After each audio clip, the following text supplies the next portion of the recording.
সরলরেখা টেনে ওই যে শুরু থেকেই বলছিলাম একটা সরলরেখা টানার কথা, কারণ জীবনটাকে সরলরেখায় যদি ব্যাখ্যা করা যেত তাহলে জীবন খুব সুন্দর হতো, একটা শুরু এবং একটা পরিসমাপ্তি থাকতো, এর মধ্যে কোনো উত্থান বা পতন থাকতো না। তবে আজ যদি সরলরেখায় টেনে আমাদের অতিথিদের সাথে পরিচয় করাতে চাই, কঠিন হবে কিছুটা, কারণ তারা ব্যক্তিগত জীবনে বা তাদের প্যাশনের জায়গায় দুই ধরনের প্যাশন লালন করেন, তবে একটা জায়গায় তাদের এই সরলরেখাটুকু টানাই যায়। তারা শিল্পে বাঁচেন, তারা শিল্প ধারণ করেন এবং তারা শিল্পের সাথে যাপন করেন। দুজন চমৎকার মানুষ আছেন আমরা শিল্পী বলবো, একদম খুব স্বাভাবিকভাবেই শিল্পী বলবো। একজন বাচিক শিল্পী আর একজন চিত্রশিল্পী। ডান থেকে পরিচয় করাচ্ছি, আমাদের সাথে আছেন খাদিজাতুন নুমানী, যিনি চিত্রশিল্পী, আছেন মুসা আকন্দ, যিনি একজন বাচিক শিল্পী। শুভ সকাল, স্বাগত সকালে বাংলাদেশে। কেমন আছেন আপনারা? ভালো আছি। কেমন আছেন? অনেক ভালো আছি, আপনি কেমন আছেন? ভালো আছি। সকালের বাংলাদেশের আয়োজন, আমরা সকালের বাংলাদেশের সব অতিথিদের কাছে সমান প্রশ্ন করি। প্রশ্ন হচ্ছে দিনের শুরু কে কিভাবে করে, এটা মূলত বলা চলে এক ধরনের, জুবাইর আমরা যদি খুব ভুল না করি, সকালটা কিভাবে শুরু করেন এই প্রশ্নের উত্তর আমাদের কাছে যে পরিমাণ আছে, এটা দিয়ে আমার মনে হয় গিনেস ওয়ার্ল্ড বুকে আমরা একটা নাম লিখে ফেলতে পারি। এর পিছনে একটা কারণ আছে, একটা সুকৌশলে আমরা একটা কাজ করতে চাই। ধরুন সফল যারা, তাদের দিনের শুরুটা কেমন যদি আমি অনুকরণও করতে পারি এবং সেই অনুকরণে যদি আমার জীবনে পরিবর্তন আসে, এই জন্যই জানতে চাওয়া। একটু শুনি আপনাদের কাছ থেকে। প্রথমে আমরা একটু খাদিজার কাছ থেকে শুনি, তারপরে মুসার কাছে যাব। দিনের শুরুটা কিভাবে হয়? আমার শুরুটা হয় একদম ফজরের নামাজ থেকে শুরু হয়। আমি খুব আর্লি বার্ড বলা যায়, আমি খুব early bird. Then I am also teacher. So কোথায় পড়াচ্ছেন? CGSD, Chittagong grammar school. So আমি হচ্ছে খুব সকালে উঠতে হয়, কারণ আমার সকালে স্কুল, সো আমাকে সকালেই প্রিপারেশন নিতে হয়। ফ্যাকাল্টি কি আর্ট এন্ড ক্রাফট? হ্যাঁ, আর্টের ফ্যাকাল্টি। তো তারপর স্কুল থেকে ব্যস্ততা শুরু হয়ে যায়, দিনের অনেক ব্যস্ততা। আচ্ছা, মুসার কাছ থেকে শুনি, দিনের শুরু কি করে হয়? ধন্যবাদ। এখন দিনের শুরু হয় আর কি যখন সকাল মানে ঘুম ভাঙে তখনই সকাল হয় বলা যায়, হুমায়ুন ফরিদির মতো, যখন ঘুম ভাঙবে তখনই সকাল হবে। মানে আমার সকাল তখনই হবে যখন আমার ঘুম ভাঙবে। কারণ হচ্ছে দেখা যায় যে সারা রাত রেকর্ড করে আবার হচ্ছে মানে বাসায় যাচ্ছি, বাসায় গিয়ে ঘুমোচ্ছি, আসলে সকালটা আমার খুব সকালে হয় না। একদম খুব স্বাভাবিকভাবে। এবং যেহেতু ভাষার মাস, একটা বাড়তি ব্যস্ততা তো চলছে একজন বাচিক শিল্পী হিসেবে। আমরা ছোট করে দুটো লাইন শুনি, তারপরে আমরা একটু খাদিজার কাছে এসে তার একক এক্সিবিশনের কথাটা আমরা জানতে চাইবো, যা সদ্য শেষ হলো। তার আগে একটু মুসার কাছ থেকে শুনি। দর্শকদের একটু বলে রাখতে চাই, খাদিজাতুন নুমানী তিনি সদ্যই তার একক প্রদর্শনী সম্পন্ন করেছেন শিল্পাচার্য জয়নুল গ্যালারিতে, এবং এই বিষয়ে আমাদের তার সাথে আলাপচারিতা চলবে। তবে তার আগে একটু মুসা আকন্দের কাছ থেকে একটা আবৃত্তি শুনতে চাই। সকালটা সুন্দর করে আমি আবৃত্তি করছি কবি নাজমুল হাসানের লেখা কবিতা ফ্ল্যাশব্যাক। এই শহরের কোথাও কোনো গণকবর নাই, আপামর জনগণ জনসাধারণের বসবাস থাকলেও গণকবর নাই। গণকবর না থাকাটাই একটা খবর, একটা ইতিহাস। এই শহরে মসজিদ আছে, মন্দির আছে, আছে গির্জা, প্যাগোডা, সিনেমা হল, পার্ক, উদ্যান সব থাকলেও গণকবর নাই। গণকবর না থাকাটাই একটা হতাশা, একটা উদ্বেগ, উৎকণ্ঠা। এই শহরে আমরা গণকবর দেখতে চাই, অনুভব করতে চাই সারি সারি লাশের মিছিল, আত্মস্থ করতে চাই রক্তাক্ত বাংলাদেশ। কবিতাটি নিয়ে একটু বলতে চাই। এই কবিতাটি লিখেছে আপনাদেরই সহকর্মী, আপনার খুব পছন্দের একজন ব্যক্তি, নাজমুল হাসান ভাই, নাটোর করেসপন্ডেন্ট। হ্যাঁ, নাজমুল হাসান ভাই নাটোরের আমাদের সহকর্মী। প্রথম নাজমুল হাসান বলার পরে মাথায় এসেছিল, কিন্তু নিশ্চিত হতে পারেনি সহকর্মী এত চমৎকার লেখেন জানা ছিল, এত চমৎকার লেখেন জানা ছিল না। তার লেখা বই বের হয়েছে। বাহ, চমৎকার। আপনি নিজে লেখেন নাকি শুধু? আমি শুধু আবৃত্তি করি। শুধু আবৃত্তি করেন, লেখেন না? আচ্ছা, আমরা আবার একটু খাদিজার কাছে ফিরে আসতে চাই। একক প্রদর্শনী, জি জুবাইর, একক প্রদর্শনী নিয়ে জানবো। কতদিন ব্যাপী ছিল, কতগুলো আর্টওয়ার্ক ছিল, কি কেন্দ্রিক? এটা ছিল হচ্ছে আমার প্রথম একক চিত্র প্রদর্শনী। আমি এর আগে অনেকগুলো গ্রুপ এক্সিবিশন করেছি, ইন্টারন্যাশনালি, ন্যাশনালি, প্রায় 50টার মতো কান্ট্রিতে আমার এক্সিবিশন হয়েছে। তো এটা আমার প্রথম স্টেপ হচ্ছে ইউনিভার্সিটি। কেন ইউনিভার্সিটি? যেহেতু আমার যাত্রাটা শুরু ওখানে, শিল্পের চর্চার শুরুটাই তো একদম ইউনিভার্সিটিতে, না? তো মনে হয়েছিল যে প্রথম একক চিত্র প্রদর্শনীটা ওখান থেকে শুরু হোক, যেহেতু যাত্রাটা এখান থেকে শুরু, ওখানেই শুরু হোক। তারপরে রেসপন্স কেমন পেলেন? হ্যাঁ, দারুণ, আমার খুব ভালো একটা রেসপন্স ছিল। মানে আমি বুঝি না এত শর্ট টাইম, কারণ অফিস করে আসলে আমার ইটস ভেরি টাফ টু কচি কাঁচা সামলে আবার ছবি আঁকতে পারাটাও একটা কঠিন ব্যাপার। না, not like it's my journey. So it's like আমি শুরু করেছি হচ্ছে 2011-র যে জার্নিটা, ওখান থেকে ইউনিভার্সিটি ফার্স্ট থেকে এই পর্যন্ত আমার যে যত মোটামুটি সব তো পসিবল না, আমার আছে 130টার মতো ওয়ার্ক। এখানে আমি 58টা চিত্রকর্ম আর কি প্রদর্শন ছিল। আচ্ছা, সো এটা হচ্ছে বেসিক্যালি আমি হচ্ছে আমার জার্নিটা দেখালাম। আর একটা বিষয় এখানে খুব মূল একটা বিষয় ছিল, সেটা হলো সমাজের একটা ভাইবকে দেখানোর চেষ্টা। হ্যাঁ, সমাজের একটা ট্রান্সপারেন্সি দেখানোর চেষ্টা। সব কিছুর পেছনে একটা গল্প থাকে না, যে আমরা সামনে একটা দেখি, পেছনে একটা দেখি। আমরা এখানে রেডি হচ্ছি, এর পেছনে একটা গল্প আছে, কি আমরা মেকআপ করে রেডি হয়ে সুন্দর করে পরিপাটি করে আসছি। তো প্রত্যেকটা বিষয়ে যেমন গল্প থাকে না, ছবির পেছনেও তো একটা গল্প থাকে। তো সমাজের কিছু কিছু মানে খারাপ দিক ভালো দিক দুইটাই মানে ছবির প্রেক্ষাপটটা এবার ফ্রেমবন্দি হয়েছে, ফ্রেমবন্দি হয়েছে যে সোসাইটিকে কেন্দ্র করে। সো আমারটা ছিল ইকোস অফ সোসাইটি, সমাজের প্রতিধ্বনি। সো আমি এখানে চাচ্ছিলাম যে ট্রান্সপারেন্সি থাকুক। সো আমার মিডিয়াটা হচ্ছে ট্রান্সপারেন্ট ভাবেই সোসাইটিকে দেখানো। আমি সব মিডিয়াতে কাজ করি, কিন্তু আমার বেশি পছন্দ হচ্ছে জল রং আর অয়েল কালার। অয়েল কালার মানে তেল চিত্র যেটা বলা হয়, যেটা খুবই tough job in Bangladesh, because of here weather is not suitable for this.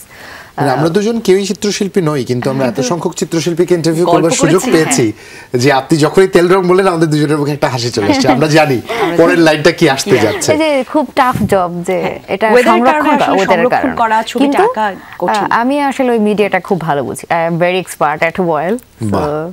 নিজে আত্মবিশ্বাসের সাথে এক্সপার্ট বলতে পারাটা একটা বিশাল আত্মবিশ্বাসের ব্যাপার। বিকজ অফ আমার কাজ দেখে টিচাররা বলছিল যে এত বছর পরে এই ওয়ার্কগুলো এত ভালো আছে, that's because of you are very expert at this good job. চমৎকার চমৎকার চমৎকার। খাদিজা, আপনি তো আঁকছেন, মানে আপনি বললেন যে আপনার একটা জার্নি তুলে ধরবার চেষ্টা করেছেন আপনার এবারের এক্সিবিশনে।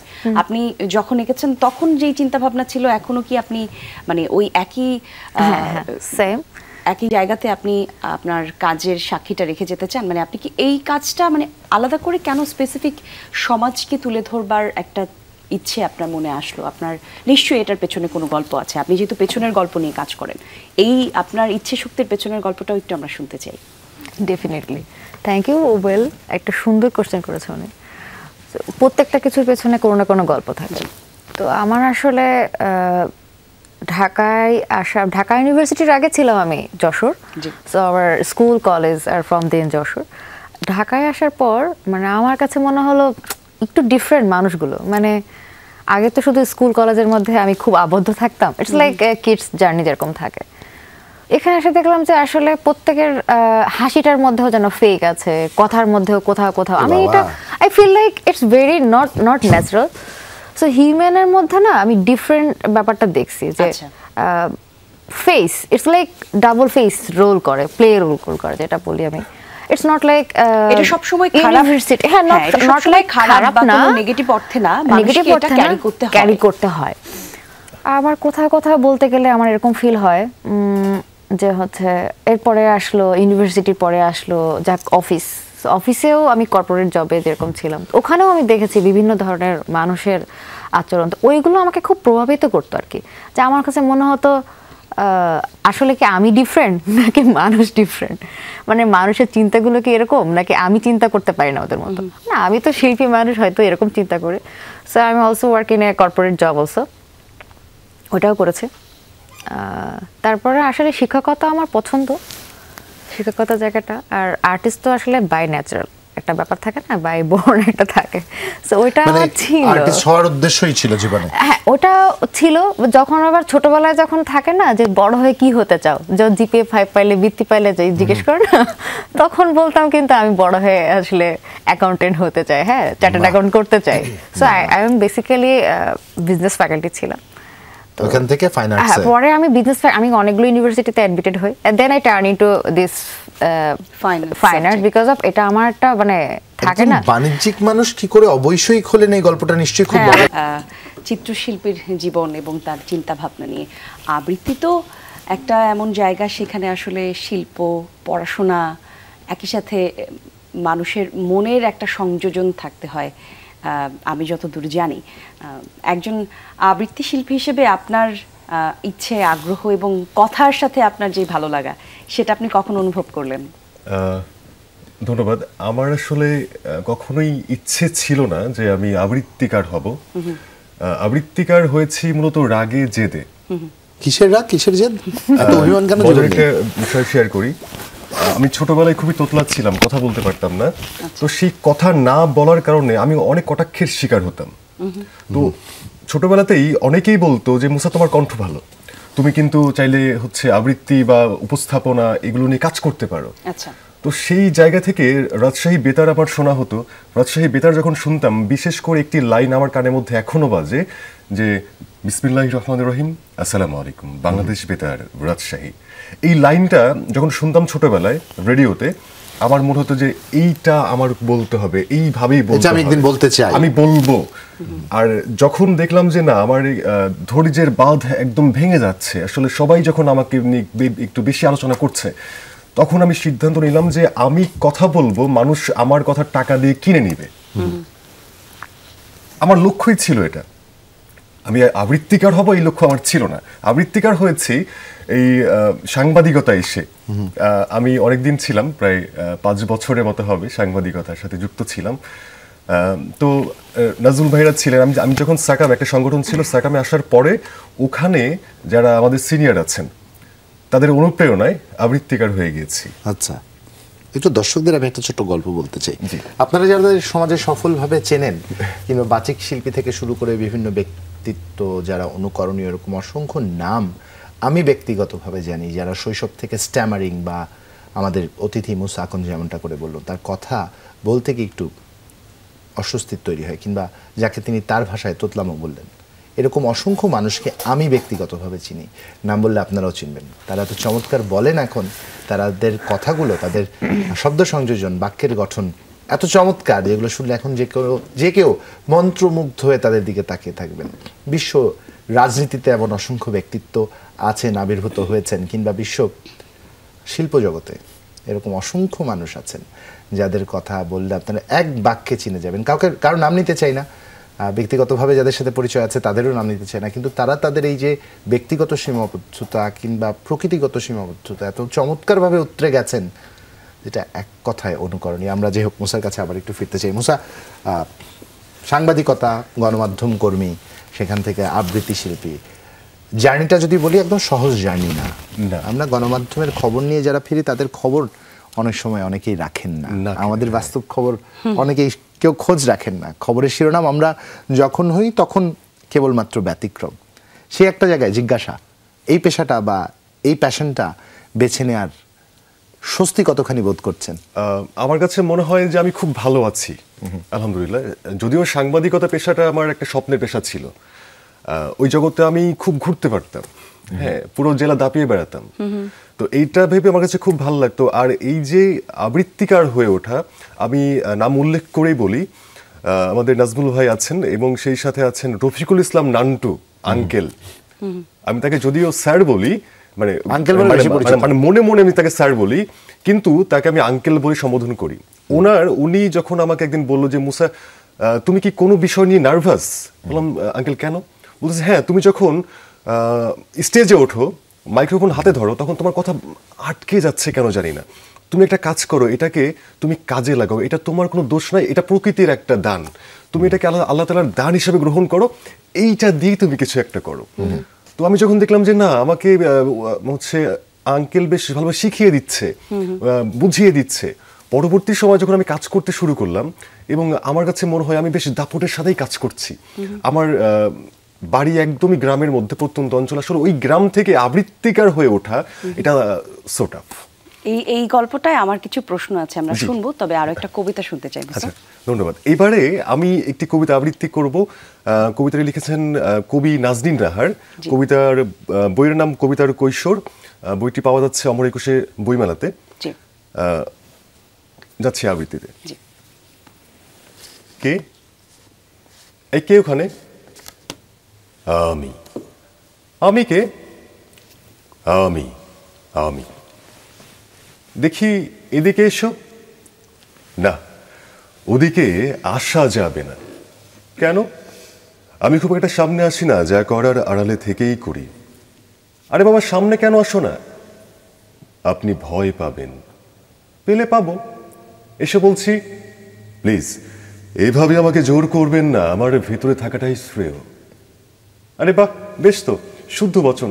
বলছি সামনে এসো, এসো বল। আলোতে আমি তোমার মুখটা দেখতে চাই। আর কেনই বা তুমি এইভাবে আমায় বিরক্ত করো? আমি কোথায় আপনাকে বিরক্ত করি? আপনিই তো আমার প্রভু। প্রভু মানে কি? এই বলো তো, তোমার নাম কি? তোমার নাম পরিচয় বলো। আমার নাম পরিচয় আপনার পছন্দ হবে না। পছন্দ হোক না হোক তুমি বলো। আমি রাগ। মানে? আমি রাগ, হিংসা, ক্ষোভ, ঘৃণা, লোভ, শয়তান, বদমাস, বদমেজাজ, কুটিল ও ষড়যন্ত্রকারী। আমি উন্মাদ এক হায়না। হায় হায়, কি বলো? না না, আমি তোমাকে দেখতে চাই না। তুমি চলে যাও, আর আমার সামনে তোমাকে আসতে হবে না। নিজের জায়গায় চলে যাও, আমার সামনে এসো না। কেন? কারণ আমি এগুলো পছন্দ করি না, একদম পছন্দ করি না। মিথ্যে কথা না, মিথ্যে নয়, সত্যি কথা। জানো তুমি, সমাজে আমার কত সুনাম। সকলে আমাকে একজন মহান মানুষ বলে জানে, জানে সহজ সরল ভালো মানুষ বলে। তুমি চলে যাও, চলে যাও। কোথায় যাব? আমি তো আপনার মৌন মগজের ভেতরেই থাকি। আপনিই তো আমাকে ধারণ করেন, পালন করেন। যত হিংসা আমি করেন, কুটিলতার ষড়যন্ত্র বুনেন মনে মনে, নানা রকম বিকৃতি লালন করেন ধ্যানে। ভাবতে থাকেন কাকে কাকে ছোট করবেন। কে আপনার চাইতে সুনাম করে ফেললো? আপনাকে সম্মান করা মানুষটা কেন আরো কাউকে সম্মান দেবে? এবার আমি পুরোপুরি সামনে চলে আসবো। দেখুন আমাকে, আপনার আসল পরিচয় আমি। আমি আসছি, আপনি তৈরি হন। আমি আপনার মুখোশ পরিচয় খুলে দেব। নিন, আপনি সর্বসম্মুখে আপনার আসল প্রকাশ করুন। মনে মনে যেসব কুটিলতার জাল বুনেন, এখন থেকে সম্মুখে করবেন। না না না, তুমি এসো না, এসো না। তুমি তুমি আড়ালেই থাকো, আমি তোমার পরিচয় প্রকাশ করতে পারবো না। তুমি এসো না। না, মেকি মানুষ। চমৎকার চমৎকার, চমৎকার চমৎকার চমৎকার চমৎকার। একটা ঘরের মধ্যে ছিলাম। অসংখ্য ধন্যবাদ মুসা। আমরা অতিথির কাছে আসতে চাই, খাদিজার কাছে ফিরতে চাই, তবে তার আগে একটা কিছু বিষয় নাম বলাটা অনেক বেশি জরুরি। নামগুলো আসলে দেখছিলাম কোথাও চেনা জানা আরো কিছু মানুষ যুক্ত হলেন কিনা। জেমস আর্ল জোন্স, সেই সাথে Nicole Kidman, Emily Blunt, Bruce Willis, Tiger Woods, এরকম অসংখ্য নাম আছে যারা শৈশব থেকে স্টাটারিং বা স্ট্যামারিং এর মধ্যে দিয়ে বড় হয়েছেন। এবং মার্লিন মনরোর কথা নিশ্চয়ই আপনারা সবাই জানেন। শুধু বললাম যে কোনো সীমাবদ্ধতা চাইলে অতিক্রম করা যায়, বাকিটা হিসাব মিলিয়ে নেবেন। আমরা খাদিজার কাছে কবিতাটা যেটা ফিরতেছি। শুনলাম, কবিতা শোনার পরে একটু খাদিজাকে বলতে চাই, খাদিজা আপনি যেই জিনিসগুলো নিয়ে কাজ করতে চান, কথা বলতে চান, সেরকম একটা কবিতাটা আসলে ওই রকমই ছিল। দারুণ। আমি তো ওনার মুগ্ধ হয়ে শুনছিলাম ওনার আবৃত্তি। মানে ওনারটা শুনে আমি আসলে অনেকক্ষণ কানেক্ট ধরে করতে পারছিলেন, কারণ হ্যাঁ, আপনার connect চিন্তার করতে জায়গাটা তো পারছিলাম। এরকমই। আপনি তো মুখোশ নিয়ে কাজ করেন, কথা হ্যাঁ। বলতে চান, আপনি বলছিলেন। খাদিজা, আশেপাশের মানুষ সাথে যখন আপনি থাকেন, কাজ করেন, কথা বলেন, প্রত্যেকটা মানুষই তো আসলে আমার কাছে মনে হয় যে এক একটা মানুষ এক এক রকম ভাবে বেড়ে ওঠে এবং তাদের চিন্তা ভাবনার জগৎও আলাদা। আপনি আপনার কাজ নিয়ে আসলে যেভাবে আপনি চিন্তা করছেন, কত দূর যেতে চান, কিভাবে আপনি প্রতিষ্ঠিত করতে চান আপনার কাজের মাধ্যমে? ধন্যবাদ। আমার হচ্ছে কাজের জার্নিটাতে এখান থেকে শুরু। আমি আসলে সব ধরনের রাইটস নিয়ে কাজ করতে পছন্দ করি, হিউম্যান রাইটস। আচ্ছা। যেখানে আমার কাছে মনে হয় যে প্রত্যেকের একটা দায়বদ্ধতা থাকে। একজন শিল্পী হিসেবে দায়বদ্ধতা থাকে, একজন আপনি বললেন সাংবাদিক হিসেবে দায়বদ্ধতা থাকে। প্রত্যেকের একটা সোসাইটির প্রতি এক ধরনের দায়বদ্ধতা কিন্তু আমাদের থাকে। যে লেখক সে কিন্তু লিখে।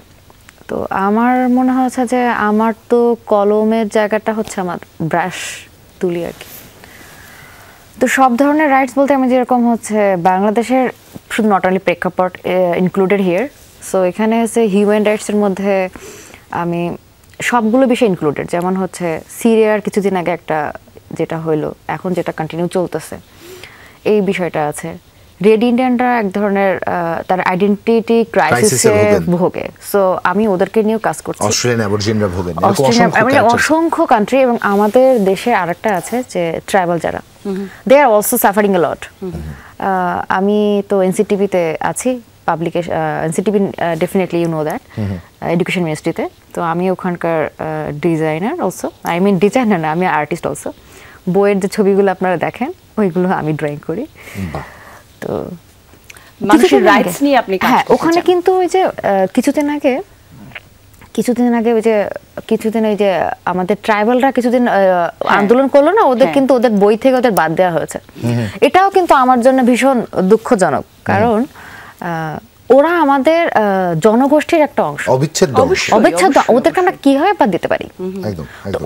ওদেরও তো রাইটস আছে। সো আমার আসলে এই হিউম্যান রাইটস নিয়েই আমার আসলে খুব প্রভাবিত করে। জানি না কেন, ছোট থেকে আসলে আমাদের বাসায় নিউজ পেপার খুব রাখা হতো, থাকে না, অনেক নিউজ পেপার, নিউজটা আসলে পড়ার একটা যে খবরের সাথে একটা সংযোগ, খবরের সাথে। হ্যাঁ, আব্বু ইউনিভার্সিটি টিচার ছিলেন। তাহলে তো বুঝাই যায়, খুব স্বাভাবিক। সমাজ সচেতন একজন মানুষের সন্তান সচেতন হবেন, এটা প্রত্যাশা করাটাই স্বাভাবিক। ধন্যবাদ। বৈষম্য বিরোধী ছাত্র আন্দোলন চলাকালীন সময় লিখেছিলেন হাফেজ আহমেদ উলঙ্গ শহর নামে একটি কবিতা। নিশ্চয়ই, ছোট্ট কবিতা, অসাধারণ লেখা। সভ্যতার ছায়াপথে ক্ষত বিক্ষত শুভ্র নিয়ারিকার সুখ, তারকার শরীর ঢেকে আছে রক্ত চাদর, উল্কার ভাঁজে ভাঁজে খুনের গন্ধ, বিজলির উন্মাদনায় উলঙ্গ শহর, নক্ষত্রের থালায় ভেসে উঠে কঙ্কালের প্রতিচ্ছবি। অথচ কুকুরের থালায় ভরপুর সভ্যতা, অত্যাধুনিকতার জিভ হিবে নেমে আসে নগ্নতার স্রোতের ছন্দে ভেসে যায় সুমহান ঈশ্বর। তবুও সভ্যতার ধমনীতে আলো কেড়ে নেয় অসভ্যের তন্দ্রাহীন ক্ষুধা। অনেক খেয়েছে রক্ত সে, অনেক কেঁদেছে সভ্যতা এখানে, আজও সেই অসভ্য চাহিদার রয়ে গেছে সভ্য সনদের ভয়ানক হাহাকার। কি শক্তিশালী লেখা, কি অসাধারণ, কি অসাধারণ। দুঃখিত, আমি আরো দুটো লাইন আছে আমি জানি, আমি তার আগে আপনাকে ইন্টারাপ্ট করলাম, এই জন্য আন্তরিকভাবে দুঃখিত। শেষ দুটো লাইন যদি শোনাতে চান আপনি। আচ্ছা, আবৃত্তি করছি কবি সাইদা ফাতেমার লেখা আপাতত জীবনের এই কবিতাটা আমরা শুনি, আমরা শেষে শুনি কবিতাটা, সুন্দর করে আরাম করে বড় করে আমরা খাদিজাতুন নুমানির কাছে আসতে চাই। একজন বাণিজ্যিক মানসিকতার মানুষ, এভাবে যদি না বলি, ডিসিপ্লিন, বিজনেস ডিসিপ্লিনের মানুষ। হ্যাঁ, ফাইন আর্টসে কিভাবে কনভার্ট হলো? What triggered you? কি প্রভাব ফেলেছে, কি প্রভাবিত করেছে, কি আপনাকে ভাবতে বাধ্য করেছে ভিন্নভাবে? ছোট থেকে এটা, মানে তাহলে বিজনেস কেন বললাম না, বিজনেস যেটা হোক, ফ্যামিলিরা যেটা চাই যে you are good student, so you have to take like business, মানে ভালো কিছু করতে হলে তোমাকে, আচ্ছা তুমি সিএ করো না, ডক্টর না, যেটা আমরা প্রফেশনালি খুব অ্যাডমায়ার করি আর কি, যেটা বাজারে খুব বিক্রয়, বাজারে খুব, রাইট। তো ছোট থেকে আমার ছবি আঁকার প্রতি একটা ঝোঁক ছিল, কিন্তু আমাকে এগুলো অ্যালাউ করতো না। কিন্তু আমি যখন টিভিতে দেখতাম যে ফাইন আর্টস ফ্যাকাল্টি সবাই এরকম সুন্দর সুন্দর করে এরকম ছবি আঁকে বা এরকম শোভাযাত্রা করে, আমি কিন্তু ছোট থেকে আবার এইগুলো ছিল, মানে ড্রয়িং করতে পারতাম, আলপনা করতে পারতাম, তারপর ডিজাইন, সেট ডিজাইন, ওয়েডিং এর যে কোনো কিছু, আমাকে ছোট থাকতাম কিন্তু আমাকে সবাই বুঝতো যে আমার চয়েস খুব ভালো, সেন্স খুব এখানে ভালো। আপনার বিশ্ববিদ্যালয়ে ভর্তি হওয়া হয়েছিল ব্যবসায়িক বিভাগে নাকি ফাইন আর্টসে? ভর্তি হয়েছে আমি 3টা বিশ্ববিদ্যালয়ে, আরো দুটো স্টুডেন্টের তিনটা ইউনিভার্সিটিতে 3টা সাবজেক্টে। আমি ফার্স্ট ইংলিশে, তারপর আরবান প্ল্যানিং এ, তারপর হচ্ছে আইবিতে। আচ্ছা, এন্ড দেন ভর্তি ক্যান্সেল করে আমাকে আবার ঢাকা বিশ্ববিদ্যালয়ের। আচ্ছা, আপনার কি সময় নষ্ট হয়েছে সেই সময়, মানে পড়েছেন কোন সাবজেক্টে নাকি জাস্ট ভর্তি হয়েছিলেন পরে পড়াশোনা স্টার্ট করেছেন? না, ভর্তি হওয়ার একই সাথে তো আমাদের দুইটা করার সুযোগ নেই, স্নাতক আমাদের একটা করার সুযোগ, সেজন্য আমাকে কি করতে হলো, আমাকে ডেফিনেটলি ভর্তি ক্যান্সেল করে, মানে যেটা আপনারা বলছেন সিট, পড়েছিলেন কিনা, মানে আপনি অন্য কোনো সাবজেক্টে অন্য কোথাও পড়েছেন এক বছর পড়াশোনার পরে আপনি গিয়েছেন, নাকি জাস্ট ভর্তি হয়েছেন পরে আপনার কাছে মনে হয়েছে আপনি ফাইন আর্টস নিয়ে পড়তে চান, তারপর আপনি ভর্তি ক্যান্সেল করেছেন এবং তারপর এসেছেন? হ্যাঁ, আরবান প্ল্যানিং এ ছিলাম জাহাঙ্গীরনগরে, দেন ওইটাতে আমি কন্টিনিউ করিনি, আবার আমি হচ্ছে আইবিএ তে ভর্তি হই, আইবিএটা ক্যান্সেল করে দেন। আমি সেটাই আসলে বোঝার চেষ্টা করছি। ফিউচার প্ল্যানটা একটু শুনি আমরা ছোট্ট করে, খাদিজার ফিউচার প্ল্যানটা শুনি, কি করতে চাই, নেক্সট এক্সিবিশন কবে পাচ্ছি? খুব রিসেন্টলি আবার একটা শো আসছে, সলো শো আমার নেক্সট। বাহ। আর এর মধ্যে খুব রিসেন্ট মানে কত রিসেন্ট? Maybe 2 month. 2 মান্থস। হ্যাঁ, আর নেক্সট প্ল্যান হচ্ছে আমি পিএইচডির জন্য মেবি প্রিপারেশন নিচ্ছি। সো বেসিক্যালি আলটিমেটলি একদম অবশ্যই নন। আমরা আমাদের হাতে 4 মিনিট মতো সময় আছে, আমরা একটা আবৃত্তি শুনে নিই। আমরা মুসার কাছ থেকে একটা আবৃত্তি শুনি। ধন্যবাদ। আবৃত্তি করছি আপাতত জীবনের কিছু টুকরো থেকে, তবুও কত আয়োজন। বাহ। দ্রোহ হলো এবার যাচ্ছি কবি সাইদা ফাতেমার লেখা তবুও কত আয়োজন। মূর্ত আর বিমূর্তের আলো ছায়া, সাথে স্বপ্ন আর বাস্তবতার জাল, সাধ আর সাধ্যের টানা পড়েন, সাথে এক পা এগিয়ে 2 পা পিছিয়ে। এই যে রূপান্তরের খেলা, এই যে অচেনা পথে চলা, সুদৃশ্য মোড়কে মুড়িয়ে এইভাবেই জীবনের উপন্যাস লেখা। দেখেছ কি কখনো আমাকে? কারো চোখে কি পড়েছিলাম আমি? আমি কি আমাকে দেখেছি? নিজেকে না দেখেই, একটুও না চিনেই কাটছে জীবন। হঠাৎই একদিন তারিখটা চলে আসবে কোনো আমন্ত্রণ পত্র ছাড়াই। চলে আসবে মেয়াদ উত্তীর্ণের তারিখ। এই যে এত আয়োজন, এত সব রূপান্তরের খেলা, নিজের মতো করে জীবনের উপন্যাস লেখা, সব থেমে যাবে হঠাৎ করেই। পড়া হবে না উপন্যাসের শেষ পাতা। সবাই তখন যেমন তেমন লিখবে শেষ পাতা। মূর্ত আর বিমূর্তের আলো ছায়ায় সবার উপন্যাস অচেনাই রয়ে যায়। সবার উপন্যাস অচেনাই রয়ে যায়। চমৎকার, খুব সুন্দর মুসা। আপনি যখন কবিতা আবৃত্তি আপনাকে করতে বলা হয়, আপনি তো এখন অনেক জায়গাতেই নিশ্চয়ই আপনি আবৃত্তি আপনি করে থাকেন, বন্ধু মহল বলি, পরিচিত জন বলি, সেই সব জায়গায় অনেকের পছন্দ থাকে, মানে নানা রকম পছন্দ থাকে। কেউ পছন্দ করেন পরিচিত কবিতা পড়তে, আবার কেউ নিজের ফাইন্ডিংস, নিজের খোঁজা কবিতা পড়তে পছন্দ করেন। আপনি আবৃত্তি শিল্পী হিসেবে কোনটা প্রেফার করেন? দুটোই হয় আমার। এখন অনেক কবির কবিতাই আমার পছন্দ, কিন্তু এখন যেটা হয়েছে আমার কাজের সূত্রে আমার নতুন কবিদের কবিতা আবৃত্তি করতে বেশি হয়, ভালো লাগে, আবৃত্তি করিও। এবং আমার কাছে মনে হয় সকলেই তো করছে, তাদেরকে নিয়েই ব্যস্ত আছে, আমি একটু এনাদেরকে নিয়ে ব্যস্ত থাকি না। হ্যাঁ, আমার কাছে সেটাই মনে হলো, এই জন্যই জানতে চাওয়া। আর আপনি একটু ছোট করে আরেকটু জেনে নেব। অপেক্ষাকৃত তরুণ লেখকরা কিন্তু চমৎকার লিখছেন, একদমই তাই। এবং ওই লেখাগুলি আসলে পড়াও উচিত। আর সমালোচিত বা চর্চা যদি না হয়, তাহলে আসলে আমার মনে হয় যে ওইটা তো ঢাকাই থেকে যাবে। কি করে জানবো কেমন হচ্ছে তরুণদের কাজ? মুসা, ছোট করে, একদম ছোট করে শুনবো আপনার গলা নিয়ে, আপনার আবৃত্তি নিয়ে, শব্দ নিয়ে আপনার ভবিষ্যৎ পরিকল্পনা কি? আবৃত্তি নিয়ে ভবিষ্যৎ পরিকল্পনা আমার আর নেই। আমার যে স্বপ্ন ছিল, যে ইচ্ছে ছিল, সেটা আমার পূরণ হয়েছে। এখন শুধু আমি কাজ করে যেতে চাই। সেই সাথে আরেকটু যোগ করি, যে সকল মানুষ, আমার তো ইচ্ছে ছিল যে আমি কথা বলবো, সেই কথা টাকা দিয়ে মানুষ কিনে নিবে। এই যে আমার ইচ্ছেটা, এই ইচ্ছের পেছনে আমাদের নাজমুল ভাই আছেন, নান্টু আঙ্কেল আছেন, পরিতোষ অধিকারী আঙ্কেল আছেন, নাজাপু আছেন, আমার চাচতো ভাই আবু বকর সিদ্দিক, যার কথা বললেই নয়, আমাকে কিন্তু উনি ঢাকা শহর চিনিয়েছে, আপনাদের যমুনা টেলিভিশন আমাকে চিনিয়েছে। এই মানুষগুলো যারা আমাকে উৎসাহ দিয়েছে, মুসা তোকে দিয়ে হবে, তুই করে যা। তো এই যে কাজগুলো করছি, এখন যতদিন বেঁচে আছি কাজ করতে চাই, আর কোনো স্বপ্ন নেই আমার।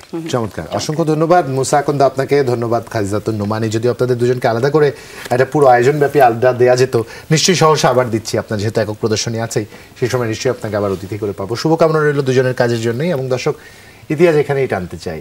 নিজেকে আবিষ্কার করবার মতো প্রচুর ক্ষেত্র রয়েছে, নিজেকে আবিষ্কার করবার মতো প্রচুর উপলক্ষ রয়েছে। কোন উপলক্ষ কেন্দ্র করে কোন ক্ষেত্রে নিজেকে নিয়ে যেতে চান, তা আপনার উপর নির্ভর করে। আজ যে দুজন অতিথি আছেন, অনুপ্রেরণার জায়গা থেকে দুজনই অসাধারণ।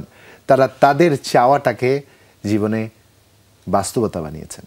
একটু ভাবুন, ভাবলে মাথা খোলে। আর একসাথে বলতে চাই, যে কোনো প্রতিবন্ধকতা থেকে যদি বের হতে পারি আমরা, তাহলে নতুন কোনো কিছু যে বের হয়, বা আমরা যে নিজেদেরকে ভেঙে আরো শক্ত করে গড়তে পারি, সেই একটা আভাস কিন্তু আজকের গল্প থেকে উঠে আসলো। সেই চেষ্টাটা আমাদের মধ্যে অব্যাহত থাকুক। আর অবশ্যই নিজের দেশ, মাতৃকা এবং শেকড় নিয়ে আমরা যেন সকলেই বাঁচি, সেই প্রত্যাশা রইল। ভালো থাকবেন সবাই, ভালো থাকবেন সবাই। শুভ সকাল। আর একটা গুরুত্বপূর্ণ কথা মনে করে দিতে চাই, আমাদের ঠিক জানতে হবে কোথায় গেলে থামতে হবে। ভালো থাকবেন, শুভ সকাল।